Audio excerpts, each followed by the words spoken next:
ಕುಮಟಾ ತಾಲೂಕಿನ ಹೆಗಡೆಯ ಮೇಲಿನಕೇರಿಯಲ್ಲಿರುವ ಲಕ್ಷ್ಮೀ ನರಸಿಂಹ ಮಠದಲ್ಲಿ ಶ್ರೀ ನರಸಿಂಹ ಜಯಂತಿಯನ್ನ ಶ್ರದ್ಧಾಭಕ್ತಿಯಿಂದ ಆಚರಿಸಲಾಯಿತು. ಸುಂದರ ಶಾಂತ ಪರಿಸರದಲ್ಲಿರುವ ಲಕ್ಷ್ಮೀ ನರಸಿಂಹ ಮಠ ತುಂಬಾ ಪುರಾತನವಾದದ್ದು.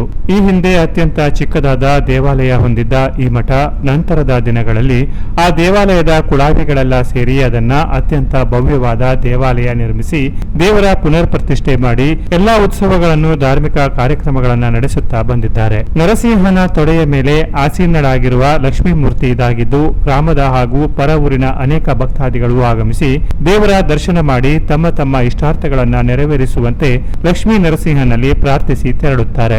ಭಕ್ತಾದಿಗಳ ಇಷ್ಟಾರ್ಥಗಳನ್ನ ಶ್ರೀದೇವರು ಈಡೇರಿಸುತ್ತಾ ಭಕ್ತರಿಗೆ ತನ್ನ ಅನುಗ್ರಹವನ್ನಿಟ್ಟು ಕಾಪಾಡುತ್ತಾನೆ ಎಂಬ ನಂಬಿಕೆ ಇವತ್ತಿಗೂ ಇದೆ. ದಿನೇ ದಿನೇ ಭಕ್ತಾದಿಗಳ ಸಂಖ್ಯೆಯು ಜಾಸ್ತಿ ಆಗುತ್ತಲೇ ಇರುವುದು ಶ್ರೀದೇವರ ಅನುಗ್ರಹವೇ ಕಾರಣ. ಇಂದು ಲಕ್ಷ್ಮೀ ನರಸಿಂಹ ಮೂಲಮಂತ್ರ ಹೋಮ, ಶ್ರೀ ಸೂಕ್ತ ಹವನ, ಪುರುಷ ಸೂಕ್ತ ಹವನ ಹಾಗೂ ಇತರ ಧಾರ್ಮಿಕ ಕಾರ್ಯಕ್ರಮಗಳನ್ನು ನಡೆಸಲಾಯಿತು. ಸಾಯಂಕಾಲ ಶ್ರೀದೇವರ ಪಲ್ಲಕ್ಕಿ ಉತ್ಸವ, ಅಷ್ಟಾವಧಾನ ಸೇವೆ ಹಾಗೂ ಪಾನಕ ಪೂಜೆ ನಡೆಸಲಾಯಿತು. ಕುಳಾವಿಗಳ ಸಮಿತಿ ಅಧ್ಯಕ್ಷರಾದ ಸುಭಾಷ್ ಹೆಗಡೆ ದಂಪತಿಗಳು ವೈದಿಕರೊಂದಿಗೆ ಧಾರ್ಮಿಕ ಕಾರ್ಯಕ್ರಮ ನೆರವೇರಿಸಿದರು. ನೂರಾರು ಭಕ್ತರು ಉಪಸ್ಥಿತರಿದ್ದು ಪ್ರಸಾದ ಸ್ವೀಕರಿಸಿ ಪ್ರಸಾದ ಭೋಜನ ಕೂಡ ಸವಿದು ಪುನೀತರಾದರು. Canara plus news, Kumta.